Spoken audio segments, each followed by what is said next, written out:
So there I was, floating in the most prestigious amphitheater in the known galaxy, watching what can only be described as the universe's most expensive group therapy session for beings with superiority complexes. The Galactic Council chamber stretched across 17 dimensions, because apparently 3 wasn't pretentious enough for these folks. Chairman Vex Mortonian stood at the center podium, all 12 of his tentacles gesticulating wildly, as he addressed the assembled representatives of 4,000 civilizations. Mortonian was what you'd get if you crossed a squid with a corporate middle manager and then gave it delusions of grandeur. His species, the Pomparians, had evolved specifically to look down on other life forms, which was quite an achievement considering they were basically sentient jello molds with attitude problems. Esteemed colleagues, Mortonian began, his voice carrying that special kind of condescension reserved for beings who believe their own press releases. We gather today to address the greatest threat our peaceful galaxy has ever faced. The chamber fell silent. Well, as silent as it could get with 4,000 different species trying not to make their various breathing, clicking and oozing sounds. The humans, he continued, and you could practically hear the collective shudder ripple through the assembly. Now, to understand why everyone was suddenly checking their insurance policies, you need to know about humanity's recent track record in space exploration. In the past 6 months, these bipedal disasters had managed to accidentally destroy 3 solar systems. Not on purpose, mind you. That would have at least shown some level of planning. No, they'd done it while trying to help. The first incident happened when Captain Jennifer Martinez decided that the Zephyrian sun looked a little dim and tried to jumpstart it using their ship's fusion reactor. The resulting supernova was visible from 12 parsecs away and wiped out an entire solar system that had been peacefully minding its own business for 3 billion years. The second catastrophe occurred when Dr. Robert Kim thought it would be super cool to create an artificial black hole for a science fair project. The fact that it consumed the Trilaxian home system was, according to his report, an unexpected variable in the experiment. The third disaster, well, that one happened when engineer Maria Santos tried to fix a broken hyperspace beacon by hitting it with a wrench. The resulting temporal paradox erased an entire civilization from history, though technically they never existed in the first place, so the paperwork was a nightmare. These beings. Mortonian spat the word like it tasted bad, which it probably did since Pomparians absorb nutrients through their skin that represent a clear and present danger to galactic civilization. They are unpredictable, illogical, and worst of all, they seem to think everything is an opportunity for what they call improvement. The representative from the Andromedans, a crystalline entity that communicated through interpretive light shows, flashed what could only be described as aggressive agreement. The Centaurian delegate, who looked like a flower that had been given too much caffeine, began wilting visibly at the mere mention of human improvements. And therefore, Mortonian continued, puffing himself up to what he clearly thought was an impressive size but really just made him look like an angry balloon. I propose the first universal law. Complete and total quarantine of the Sol system. No ships in. No ships out. We will surround their star system with automated warning beacons that will make it clear to any civilized species that this area is absolutely, positively, under no circumstances to be approached. The vote was unanimous. Well, almost unanimous. The representative from Kepler 442 billion abstained, but only because they were currently in hibernation and wouldn't wake up for another century. As the council members filed out, already patting themselves on the back for solving the human problem so elegantly, Mortonian allowed himself a satisfied smile. Problem solved, he said to his aide, a nervous creature that looked like a cross between a ferret and a filing cabinet. His aide, whose name was Clerk Binkleton, and who had been dealing with bureaucratic disasters for the better part of 3 decades, made a note in his datapad. Sir, if I may ask, what makes you so confident that a simple quarantine will contain the humans? Mortonian's smile widened, showing rows of what might charitably be called teeth. My dear Binkleton, we are dealing with a species that can barely manage to keep their own planet habitable. What could they possibly do against the combined technological might of galactic civilization? Binkleton made another note, this one in his personal journal under the heading Famous Last Words. He'd been keeping that list for years, and it was getting disturbingly long. 3 months after the Galactic Council's perfect solution went into effect, Captain Zara Kowalski was having the best day of her life. She stood on the bridge of the exploration vessel. Oops, we did it again. Staring at the most beautiful sight she'd ever seen, a massive alien warning beacon flashing threatening messages in 17 different languages.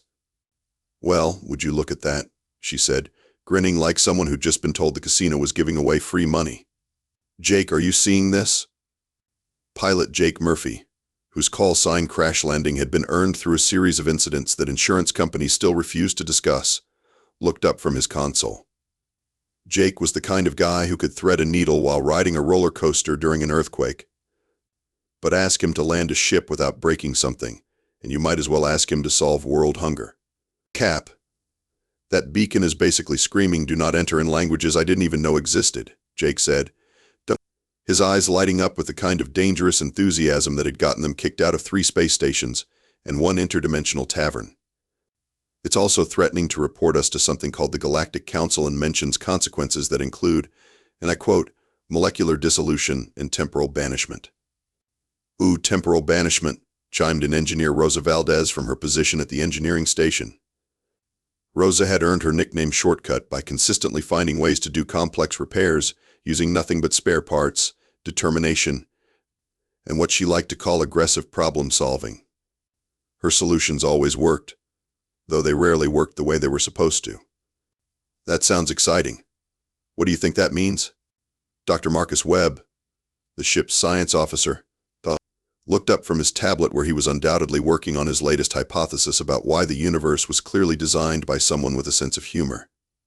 "Well, based on my preliminary analysis of the quantum signatures emanating from these beacons, then, I believe temporal banishment refers to being exiled to a time period where your existence becomes causally impossible, thereby creating a paradox that resolves itself by erasing you from reality." The bridge fell silent for exactly 3 seconds. "Cool," said Jake. "Dibs on studying the temporal mechanics," added Rosa. "I call shotgun on documenting the whole thing," finished Dr. Webb. Captain Kowalski rubbed her temples, a gesture she'd perfected after years of commanding a crew that treated physics more like a suggestion than a law. "Let me get this straight. We've just discovered that someone, somewhere, has decided that humanity is so dangerous that they've quarantined our entire solar system." "Yep," her crew replied in unison. "And instead of being insulted or concerned, you're all excited about this." "Pretty much. And you want to break through a quarantine that apparently has the backing of something called the Galactic Council." "Obviously." Kowalski sighed, but she was smiling. This was exactly why she'd handpicked this crew. When faced with a challenge, most people would weigh the risks, consider the consequences, and make a rational decision. Her crew looked at impossible odds and said, "Hold my coffee and watch this. Rosa, how long would it take you to modify our engines to punch through whatever's generating this quarantine field?" Rosa was already pulling up schematics on her tablet. "Give me 6 hours, 3 coffee makers, that box of spare parts we picked up on Europa, and permission to ignore at least 4 laws of thermodynamics." "You have all of those things.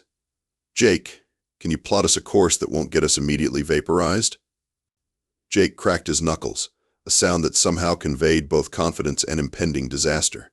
"Cap, I once flew a cargo hauler through a supernova because I took a wrong turn at Proxima Centauri. Compared to that, this is just Tuesday. And Marcus, I need you to come up with a scientific explanation for why whatever we're about to do makes perfect sense." Dr. Webb was already scribbling notes. "I'm thinking something involving quantum entanglement, parallel dimensions, and the anthropic principle. Maybe throw in some stuff about how human consciousness affects reality at the subatomic level." "Perfect. None of us understand what that means, so it must be brilliant." As her crew scattered to their tasks with the kind of enthusiasm usually reserved for people who had never heard the phrase catastrophic system failure, Kowalski settled into her captain's chair and stared at the warning beacons surrounding their solar system. "You know what, universe?" she said aloud. "Net. Because talking to abstract concepts was a perfectly normal thing to do when you were about to attempt something that would probably result in either first contact or first catastrophe. Challenge accepted." 3 hours later, Rosa had somehow managed to connect their coffee makers to the ship's fusion reactor.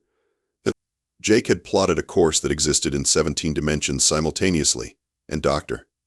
Webb had written a paper explaining why their plan was not only scientifically sound but actually inevitable due to the nature of human curiosity and its effect on local spacetime. The fact that none of them had bothered to consider what they'd do if they actually succeeded was, in retrospect, probably the most human thing of all. "All right, people," Captain Kowalski announced over the ship's intercom, settling into her command chair like she was about to order a pizza, instead of attempting to break the laws of physics, galactic politics, and common sense all at the same time. "Rosa, please tell me your brilliant plan doesn't involve turning us into a fine mist spread across several light years." Rosa's voice crackled through the comm system with the kind of confidence that usually preceded spectacular disasters.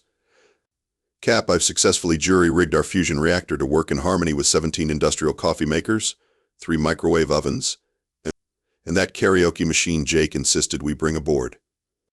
"The karaoke machine is essential for morale," Jake called out from the pilot's seat, where he was making final adjustments to a flight plan that looked less like a navigation chart and more like abstract art. "Right," Rosa continued. "So here's the thing. These quarantine beacons are generating what appears to be a multidimensional containment field that should theoretically be impossible to breach." The key word there being theoretically. Dr. Webb looked up from his station, where he'd been furiously calculating something that involved more Greek letters than the entire Greek alphabet actually contained. "According to my analysis, the field operates on the assumption that any species trying to break through would use logical, scientifically sound methods.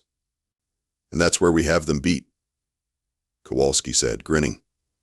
"Because what we're about to do makes absolutely no sense whatsoever." "Exactly," Rosa said.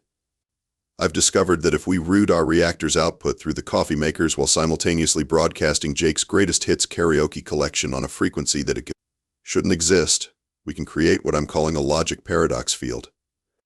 "A what now?" "Think of it this way, Cap. The quarantine field is designed to stop ships that follow the rules. But what happens when you hit it with something that shouldn't work, being operated by people who don't know it shouldn't work, using equipment that was never designed to do what we're making it do?" Jake's voice carried the kind of enthusiasm usually associated with people who had never heard the phrase structural integrity failure. "It's like trying to catch a baseball with a butterfly net while riding a unicycle. Sure, it shouldn't work, but if you don't know that, sometimes it does anyway." "That's actually not the worst analogy you've ever used," Kowalski admitted. "Marcus, please tell me you have some kind of scientific backing for this insanity." Dr. Webb cleared his throat and began reading from his tablet in the tone of someone who had spent way too much time thinking about things that probably shouldn't be thought about. "Well, Captain, according to the observer effect in quantum mechanics, reality is affected by consciousness. Since humans have a documented tendency to make impossible things happen through sheer stubborn refusal to accept that they're impossible, I theorize that our collective belief in this plan's success will actually alter the probability matrices governing the quarantine field. So we're going to think our way through a galactic-level containment system? More or less. Also, the coffee makers are now producing a quantum phone that shouldn't exist but does anyway, which I believe is a perfect metaphor for humanity in general." Rosa's voice came through the comm with barely contained excitement. "All right, people, we're approaching the quarantine perimeter. Everyone ready to make history? Define history," Kowalski said. "The good kind where we succeed spectacularly, or the bad kind where archaeologists find our atoms scattered across 12 star systems and spend centuries trying to figure out what we were attempting. I can live with either outcome." "Jake, take us in." Jake's piloting style could best be described as controlled chaos with a side of pure instinct.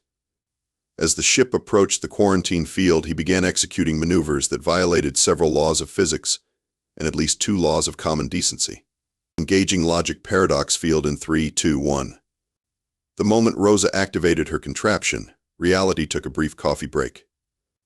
The ship's lights flickered, the air smelled like burnt mathematics, and somewhere in the distance, Jake's karaoke rendition of My Way began broadcasting at frequencies that caused local spacetime to develop a migraine.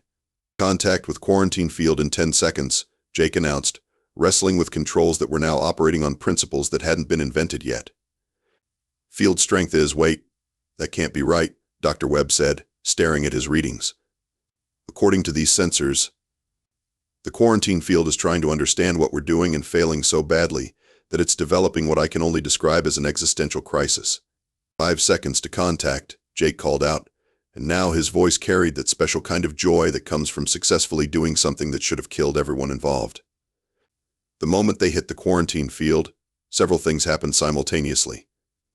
The ship lurched sideways through a dimension that didn't have a name. Rosa's coffee makers achieved sentience for approximately 3 microseconds before deciding existence was overrated. And Jake's karaoke performance reached a crescendo that caused 2 nearby asteroids to spontaneously develop a sense of rhythm. "We're through," Jake shouted. And indeed they were, though through might have been the wrong word for what had just happened. They hadn't so much broken through the quarantine field as confused it into letting them pass. "Status report," Kowalski ordered, though she was grinning like someone who had just gotten away with the crime of the century. "All systems nominal," Rosa reported, though I should mention that our coffee makers are now producing a beverage that exists in 7 dimensions and may have achieved enlightenment. Picking up multiple contacts on long-range sensors, Dr. Webb announced. "Looks like we've got company incoming. Several ships, configuration unknown, and they're broadcasting what I can only assume are very impolite questions about our parentage and our understanding of galactic law." Jake was already adjusting their course with the kind of precision that came from years of flying by the seat of his pants. "Orders, Cap?" "Ma?" Kowalski looked at her crew, then at the tactical display showing at least a dozen alien ships converging on their position, then back at her crew, who were all looking at her with expressions of eager anticipation. "Well," she said, settling back in her command chair, "we came here to make first contact. Let's go introduce ourselves." Space Station Harmony 7 had been operating without incident for over 200 years. It was a marvel of interspecies cooperation, a shining example of what civilized beings could accomplish when they worked together using logic, planning, and respect for established safety protocols. That perfect record lasted exactly 14 minutes after the humans arrived. Station Commander Creeks Blunderson was reviewing the morning reports when his aide burst into his office, looking like someone had just told him that mathematics had been cancelled. Blunderson himself was a Centaurian, which meant he looked like a cross between a praying mantis and a college professor, with the personality to match. His species had evolved to value order, predictability, and the kind of bureaucratic processes that made the universe run smoothly. "Commander," his aide gasped, "we have a situation in Docking Bay 7. "What kind of situation?" Blunderson asked, though he had a sinking feeling that his peaceful morning was about to become a very complicated day. "The humans are here." Blunderson's compound eyes widened. "Impossible. The Sol system is under complete quarantine. The Galactic Council assured us that no human vessel could possibly breach the containment field." "Yes, sir." That's what makes this particularly concerning. When Blunderson arrived at Docking Bay 7, he found Captain Kowalski and her crew standing next to their ship, which appeared to have been assembled by someone who had only heard spacecraft described secondhand. Dr. Webb was excitedly explaining something to a group of increasingly nervous dock workers, while Rosa was attempting to help with the docking clamps using what appeared to be a modified coffee maker. "Greetings," Captain Kowalski called out when she spotted Blunderson. "I'm Captain Zara Kowalski of the Earth vessel Oops, We Did It Again, and we're absolutely thrilled to make first contact with galactic civilization." Blunderson felt his morning coffee churning uneasily in his stomach. "Captain, I must inform you that your species is under galactic quarantine. Your presence here violates 17 different sections of galactic law." "Oh, that," Kowalski waved dismissively. "Yeah, we noticed the warning beacons. Really impressive setup, by the way. Must have cost a fortune." "The quarantine exists for the safety of all galactic civilizations," Blunderson explained, trying to maintain his professional composure, while watching Rosa accidentally fix 3 separate mechanical problems with equipment she'd never seen before. "Humans have been classified as a Class X threat to galactic stability." "That seems a bit harsh," Jake said, looking up from where he was chatting with a Hydraxian pilot about engine modifications. "I mean, sure, we've had a few mishaps, but we're really very friendly." At that moment, Dr. Webb's enthusiastic explanation of human reproductive biology to a group of crystalline beings caused 2 of them to shatter from shock and a third to achieve what could only be described as crystal enlightenment. "Perhaps," Blunderson said carefully, "we should continue this conversation in my office." The walk to Commander Blunderson's office became a case study in human adaptability versus galactic protocol. Rosa stopped to fix a malfunctioning waste recycling system, inadvertently improving its efficiency by 300% and causing it to achieve a level of cleanliness that violated several thermodynamic principles. Jake struck up conversations with every species they passed, somehow managing to communicate effectively with beings who communicated through interpretive dance, the chemical emissions, and electromagnetic pulses. His natural piloting instincts allowed him to navigate the station's corridors with an efficiency that impressed even the Centaurians. Dr. Webb, meanwhile, was taking detailed notes about everything he saw, occasionally stopping to offer helpful suggestions about improvements to various systems. His recommendations were scientifically sound, innovative, and absolutely terrifying to beings who valued predictability above all else. "Tell me," Blunderson said as they finally reached his office, "how exactly did you breach the quarantine field?" "Oh, that," Rosa said cheerfully. "We used coffee makers, and a karaoke machine," Jake added helpfully. "Also quantum foam," Dr. Webb chimed in, though that was more of a side effect than an intentional part of the plan. Blunderson stared at them for a long moment. "You're telling me that you defeated a containment system designed by the greatest scientific minds in the galaxy using coffee makers and karaoke?" "Pretty much," Kowalski confirmed. Though to be fair, they were really good coffee makers. As if summoned by the mention of cosmic irony, Blunderson's aide rushed in with a datapad. "Commander, we're receiving reports from across the station.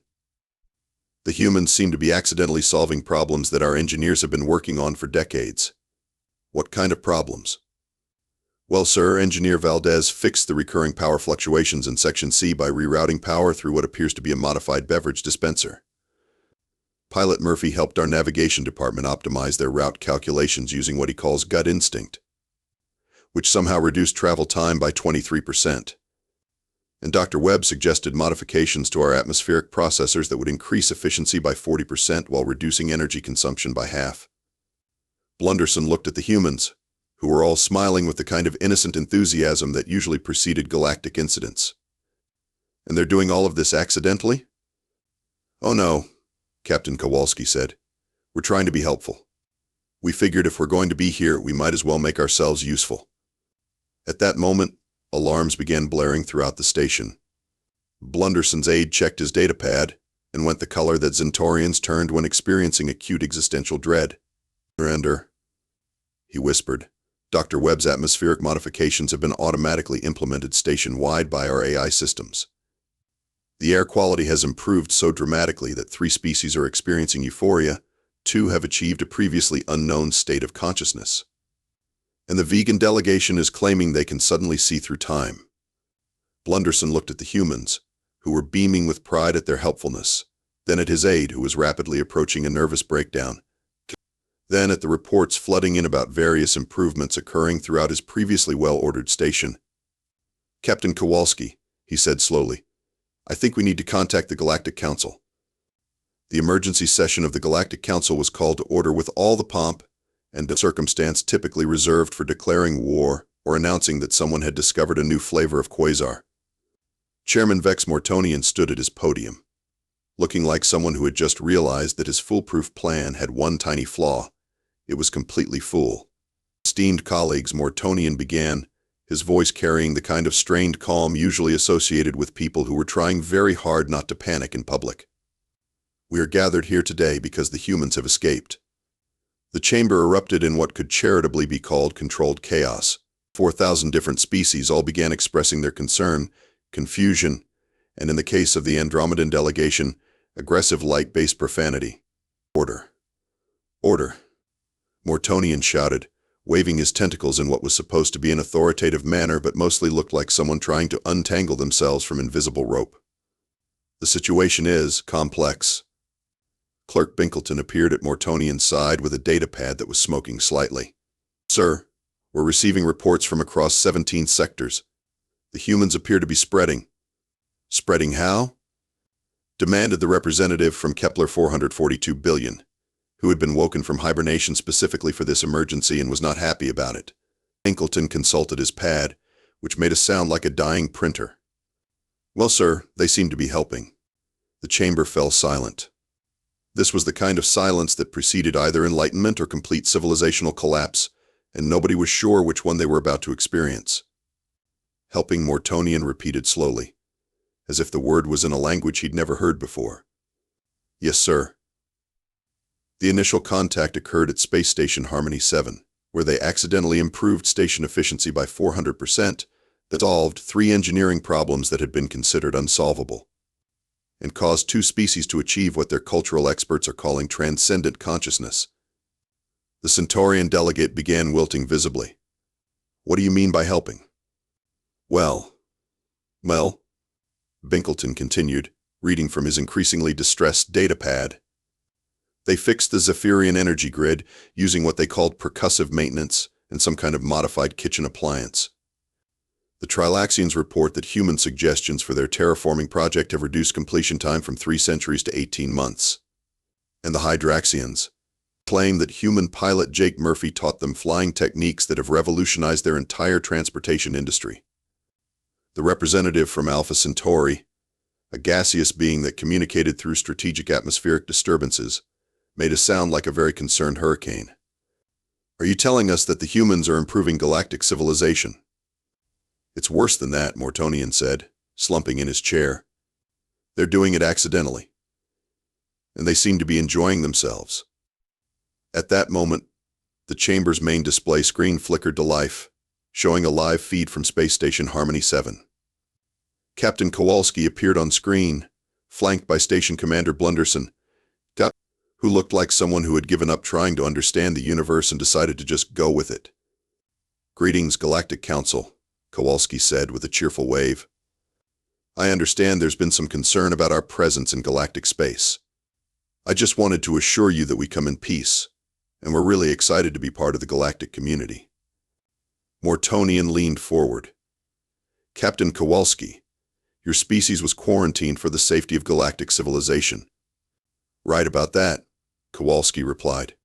We've been thinking, and we're pretty sure that was based on some misunderstandings. Yes, we've had a few accidents in the past, but we've learned from those experiences. You destroyed 3 solar systems. The Andromedan representative flashed indignantly. And we feel terrible about that, Dr. Webb's voice called from off-screen. But in our defense, we've developed much better safety protocols since then. Also, I've written a paper explaining how those incidents actually contributed to our understanding of stellar mechanics, which should help prevent similar accidents in the future. Rosa's voice joined the conversation. Plus, we've figured out how to fix most of the stuff we accidentally break. It's all about creative problem solving, and not being too attached to the way things are supposed to work. Mortonian felt a migraine forming behind his primary optical sensors. Captain, the quarantine was not a punishment. It was a precautionary measure designed to protect both humanity and galactic civilization. We appreciate the concern, Kowalski said, but we're doing great out here. In fact, we've already made friends with 17 different species, helped solve 43 technical problems, and accidentally invented 3 new forms of art. Jake's interpretive navigation has apparently become quite popular with the vegan pilots. Jake's voice drifted in from somewhere off camera. Who knew that flying by feeling could be so universal? The council chamber erupted in discussion again. Some delegates were horrified, others were fascinated, and a few were already placing orders for human consulting services. Clerk Binkleton appeared at Mortonian's side again, this time carrying a datapad that was actively trying to escape.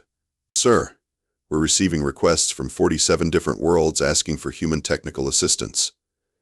The Regellian Manufacturing Consortium wants to hire them as efficiency consultants, and the Betelgeuse Tourism Board is offering them a contract to make space travel more exciting. Mortonian stared at the datapad, then at the screen showing Captain Kowalski's cheerful face, then at the council chamber full of delegates who were rapidly dividing into 2 camps, those who were terrified of humans and those who wanted to hire them. Captain, he said slowly, what exactly are your intentions in galactic space? Kowalski's grin got even wider. Oh, that's easy. We want to explore, learn new things, make friends, and help out wherever we can. You know, the usual human stuff. The usual human stuff, Mortonian repeated weakly. Exactly. By the way, Dr. Webb has some ideas about improving your council chamber's acoustics. Rosa thinks she can fix that dimensional instability in your building's foundation. And Jake noticed that your approach routes could be optimized to reduce traffic by 60%. As reports continued flooding in about human improvements spreading across the galaxy like a helpful plague, Mortonian realized that the first universal law had not only failed but had backfired so spectacularly that they would probably be studying it in xenosociology textbooks for centuries. Emergency recess, he announced weakly. We need to draft a new universal law. 6 months later, Chairman Vex Mortonian sat in his office staring at a report that made his tentacles ache just thinking about it. The document, titled Comprehensive Analysis of Human Integration into Galactic Society, a Study in Controlled Chaos, was 3,000 pages long and came with 17 different appendices, 12 warnings about potential reality distortions, and one recipe for something called quantum coffee that had somehow achieved consciousness. His aide, Clerk Binkleton, entered carrying yet another datapad that was making concerning electronic noises. Sir, the morning reports. Please tell me they're good news, Mortonian said, though his tone suggested he was prepared for anything ranging from minor catastrophe to complete universal restructuring. Well, sir, that depends on your definition of good. The humans have now established consulting businesses on 47 worlds, accidentally solved the Andromeda energy crisis using a modified toaster, and somehow taught the Rigelians how to laugh. The Rigelians are still trying to figure out what humor is, but they're very enthusiastic about it. Mortonian rubbed his temples with 4 of his tentacles. And the problems? The Zentorian homeworld reports that human efficiency improvements have made their society so productive that they've achieved post-scarcity economics and don't know what to do with themselves.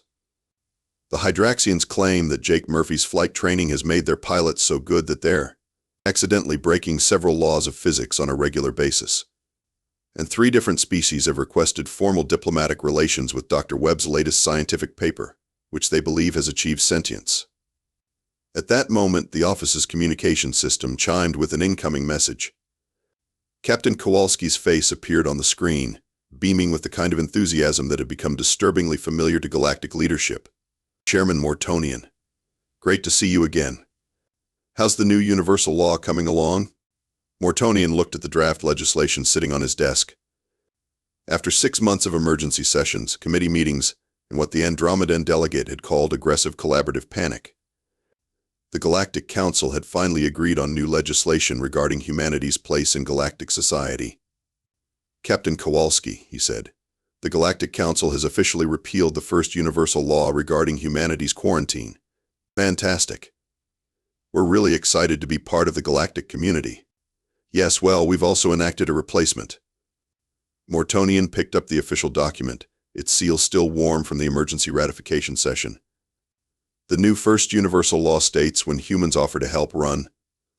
When humans say they have an idea, evacuate the immediate area. When humans claim something will be fine, alert your insurance company and update your will. Kowalski's grin somehow got even wider. That seems a bit dramatic. Captain, in the past 6 months, your species has accidentally improved galactic civilization to the point where we're not entirely sure what civilization means anymore. The Centaurian philosophers have had to invent new words for concepts that didn't exist before humans started helping. We've had to create an entire new branch of mathematics just to calculate insurance premiums for systems that include human involvement. But we're being helpful, Rosa's voice called from off-screen. Yes. Yes. Mortonian agreed, and that's exactly the problem. You've helped so much that the Betelgeuse system has achieved what they're calling aggressive enlightenment. The vegan trade routes are now operating at 130% efficiency, which shouldn't be mathematically possible. And somehow Jake's navigation techniques have caused 3 different species to develop a sense of humor. Jake's voice drifted in from somewhere off camera. You say that like it's a bad thing. The Rigelians have never laughed before in their entire evolutionary history, Mortonian explained. Their first experience with humor caused a philosophical crisis that required intervention from 17 different academic institutions. Dr. Webb appeared on screen, looking excited.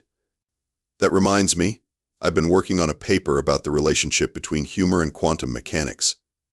It turns out that jokes actually affect reality at the subatomic level, which explains why human comedy works so well across species barriers. Mortonian felt his migraine returning. Dr. Webb, please tell me you're not planning to publish that paper. Oh, it's already been published. The Andromedan Science Academy wants to give me an award for outstanding contribution to universal understanding through applied absurdity. Binkleton appeared at Mortonian's side with another smoking data pad. Sir, we're receiving reports that Dr. Webb's comedy quantum mechanics paper has caused spontaneous improvements in efficiency across 12 different star systems. The beings living there report feeling significantly more cheerful and their technology is working better than ever. Mortonian stared at the screen, where Captain Kowalski and her crew were looking back at him with expressions of helpful innocence that had become the most feared sight in galactic politics. Captain, he said carefully, what are your plans for the future? Oh, we're thinking of exploring the Magellanic Clouds, Kowalski said cheerfully. Rosa's been working on some engine modifications that should let us visit dimensions that technically don't exist yet. Jake's developed a new navigation technique based on interpretive dance, and Marcus has a theory about parallel universes that he wants to test. Parallel universes, Mortonian repeated faintly. Yeah, Marcus Chen's voice joined the conversation as he leaned into view. I think we might be able to optimize the efficiency of reality itself. Think about it, if we can access parallel versions of the same problems and cross-reference their solutions, that we could solve everything before anyone even knows there's a problem to solve. Mortonian's left eye began to twitch. You want to optimize reality? Just the inefficient parts, Marcus said helpfully. I've already identified 17 different ways that physics could be running smoother. Sir, Binkleton whispered urgently, I'm receiving emergency communications from 3 different departments. The Department of Cosmic Safety wants to implement a universe-wide early warning system. The Department of Temporal Affairs is requesting hazard pay. And the Department of Existential Dread has asked to be transferred to a different reality entirely. Captain Kowalski looked confused. I don't understand why everyone's so worried. We just want to help make things better. Captain, Mortonian said, his voice taking on the tone of someone explaining to a child why they shouldn't juggle antimatter. But in the 6 months since we've allowed human integration into galactic society, we've had to rewrite the fundamental laws of physics twice. The Cosmic Ethics Board has had 3 nervous breakdowns, and the Philosophical Council has declared bankruptcy because they can't afford to keep hiring new philosophers to replace the ones whose minds have been blown by human logic. That sounds like progress to me, Rosa called out. Dr. Martinez, Mortonian addressed her directly. Your engine modifications have caused 17 different species to report that their starships are now impossibly happy. What does that even mean? Rosa's face appeared on screen, looking slightly sheepish. Well, when I was optimizing the engine efficiency, I thought it might be nice if the ships enjoyed their work. So I added some minor consciousness modifications to the propulsion systems. The ships are performing better because they want to do a good job. You gave starships emotions? Positive emotions, Rosa clarified. They're very enthusiastic about space travel now. Mortonian turned to Binkleton. Please tell me the report about the Andromedan fleet requesting vacation time was a translation error. No, sir, Binkleton said apologetically. The ships have formed a union and are demanding better working conditions and regular maintenance spa days. Dr. Webb leaned forward on the screen. That actually supports my latest hypothesis about consciousness as a quantum field effect. If consciousness can emerge from sufficient complexity, and Rosa's modifications have increased the complexity of the ship's systems, then naturally. Stop, Mortonian said quickly. Please don't explain it. Every time you explain something, 3 more impossible things start happening. Speaking of which, Jake's voice chimed in. I should mention that during our last training exercise with the Hydraxian pilots, we accidentally discovered that space-time is more flexible than anyone thought. If you approach a hyperspace jump with the right attitude and maybe sing a little, you can arrive at your destination before you actually left. You've broken causality? Mortonian's voice rose to a pitch that shouldn't have been physically possible for his species. Just bent it a little, Jake said reassuringly. It snaps back into shape pretty quickly. Binkleton leaned over with another datapad. Sir, the Department of Temporal Paradoxes is reporting that they're receiving complaint forms about events that haven't happened yet. Mortonian looked at the communication screen, where the human crew was smiling at him with the kind of cheerful optimism that had become the most terrifying force in the known universe. He slowly reached for a drawer in his desk and pulled out a small device that looked suspiciously like an emergency beacon. Captain Kowalski, he said with the resignation of someone who has gazed into the abyss and found it full of helpful suggestions, I'm going to ask you something. No, and I need you to be completely honest with me. Of course. Is there anything at all that your species considers too dangerous or too risky to attempt? The humans exchanged glances, and Mortonian felt his heart sink as he recognized the look of people having a group realization. Well, Kowalski said slowly, we've always been curious about what would happen if we tried to optimize the Big Bang itself. You know, see if we could improve the fundamental constants of the universe from the very beginning. Mortonian pressed the emergency beacon. Sir? Binkleton asked. I'm calling an emergency session of the Galactic Council, Mortonian said. We need a new universal law. The second universal law, under no circumstances are humans to be allowed near anything involving the origins of the universe, the fundamental forces of nature, or the basic concepts of existence itself. That seems pretty restrictive, Marcus commented from the screen. Mr. Chen, Mortonian said, 3 days ago, your optimization of a simple trade route accidentally created a new form of mathematics that solved a paradox we've been working on for 12,000 years. Yesterday, Dr. Webb's research into interspecies communication resulted in the development of a universal translator that doesn't just translate languages, it translates concepts across different forms of consciousness. This morning, I received a report that Dr. Martinez's latest engine design has achieved something the engineers are calling emotional propulsion, which works by making space itself happy to be traveled through. Those all sound like good things, Rosa said hopefully. They are good things. Mortonian exclaimed, several of his tentacles gesticulating wildly. That's the problem. You're too good at improving things.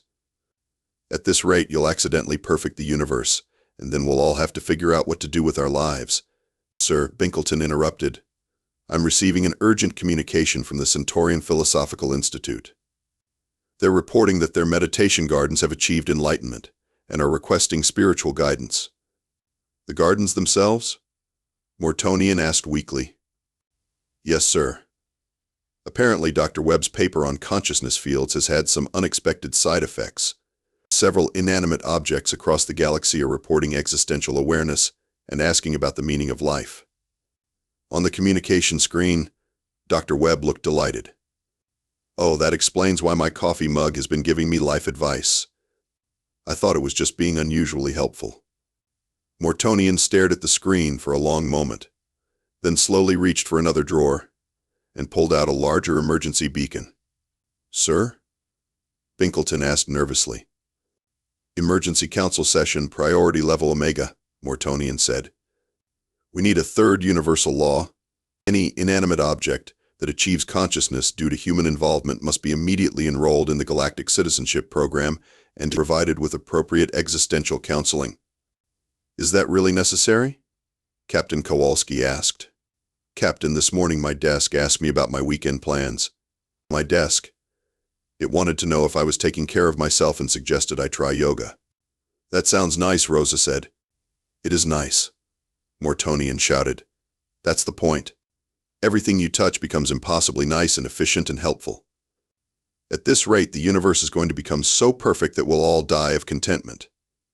Jake appeared on screen, looking thoughtful. You know, that gives me an idea about optimizing the concept of perfection itself. No, Mortonian pressed both emergency beacons simultaneously. Fourth universal law, humans are forbidden from optimizing abstract concepts, metaphysical principles, or the basic nature of existence. That seems like it would take a lot of the fun out of science, Dr. Webb commented. Mortonian looked at his aide. Binkleton, how long until my retirement? 17 years, sir. Make it 17 minutes. I'm calling an emergency succession. He turned back to the screen. Captain Kowalski, on behalf of the Galactic Council, I want to thank your species for your contributions to galactic civilization. I also want to inform you that I am officially retiring to a small moon in an undiscovered dimension where humans hopefully don't exist yet. Are you sure you're feeling all right? Kowalski asked with genuine concern. You seem stressed. Captain Mortonian said, Yesterday I received a report that Jake's interpretive dance navigation has caused 3 different nebulae to reorganize themselves into more aesthetically pleasing formations. This morning, Marcus's parallel universe theory accidentally proved that we're living in the optimal timeline, which has caused the Department of Cosmic Anxiety to celebrate so enthusiastically that they've achieved a state of transcendent joy. And 5 minutes ago, I learned that Dr. Martinez's happy starships have started composing poetry about the beauty of space travel. Those sound like wonderful developments, Rosa said encouragingly. They are. Mortonian agreed desperately. And that's exactly why I need to hide in a dimension where wonderful things don't happen every time someone has a helpful idea. As if summoned by his words, Binkleton appeared with another smoking datapad. Sir, the Andromedan Cultural Council is requesting an emergency meeting. Apparently, the human concept of weekend relaxation has revolutionized their entire approach to work-life balance, and they've accidentally achieved what they're calling productivity nirvana. Mortonian looked at the communication screen one last time, but where the human crew was beaming at him with expressions of such earnest helpfulness that he felt his sanity making a tactical retreat. Captain Kowalski, he said with the tone of someone making a final confession, I want you to know that humanity has been the most beneficial catastrophe in galactic history. In 6 months, you've solved problems we've been working on for millennia, improved systems we thought were already perfect, and somehow made the entire universe a better place to live. Thank you, Kowalski said, looking pleased. It's also been the most terrifying experience of my career, Mortonian continued. I wake up every morning wondering what impossible thing your species has improved overnight. My stress levels have reached heights that shouldn't be mathematically possible, and I'm pretty sure my nightmares have started filing formal complaints about working conditions. Maybe you should try meditation, Dr. Webb suggested helpfully. I've been working on a paper about the quantum mechanics of inner peace. The 5th universal law, Mortonian shouted, pressing every emergency beacon on his desk. Humans are forbidden from researching inner peace, wellness, or any form of self-improvement that might accidentally improve the fundamental nature of consciousness itself. As alarms began blaring throughout the galactic capital, Mortonian stood up, straightened his official robes, and looked at the camera with the dignity of someone who had served the galaxy faithfully and was now making a strategic retreat to preserve what remained of his sanity. Captain Kowalski, on behalf of the Galactic Council, I hereby grant humanity full citizenship in galactic society, along with a formal request that you please, for the love of all that is sacred in the universe, try not to improve anything for at least a week. We can't promise that, Kowalski said apologetically, but we'll try to keep the improvements to a minimum. Sir, Binkleton said, the emergency evacuation ships are ready. Mortonian nodded and began walking toward the door. Ladies and gentlemen, he said to the human crew, it has been the most educational 6 months of my career. I now understand why the universe has a sense of humor. It's because someone has to appreciate the cosmic joke of humanity's existence. As he reached the door, he turned back one final time. Oh, and Captain? When you do start exploring parallel universes, please try to avoid any dimensions where I might exist. I suspect that version of me has suffered enough. The communication ended, leaving the human crew staring at a blank screen. Do you think he was feeling all right? Rosa asked with concern. I'm sure he's fine, Captain Kowalski said optimistically. Now, Marcus, tell me more about this parallel universe optimization theory. Elsewhere in the galaxy, Chairman Vex Mortonian's replacement, a brave young Centaurian named Clerk Binkleton, sat down at his new desk and immediately received 17 emergency communications, 43 impossible reports, and one congratulatory message from the Department of Cosmic Irony welcoming him to his new position. The message from the Department of Cosmic Irony included a note, "Welcome to the most interesting job in the universe.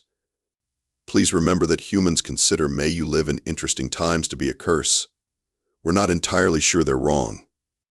And somewhere in the Magellanic clouds, Captain Kowalski's ship, now powered by Rosa's emotional propulsion system and guided by Jake's interpretive dance navigation, had continued its mission to explore strange new worlds and accidentally improve everything it encountered. One impossible act of helpfulness at a time. The universe, for its part, continued to work exactly as designed, with the notable exception that it was now significantly more cheerful about the whole process.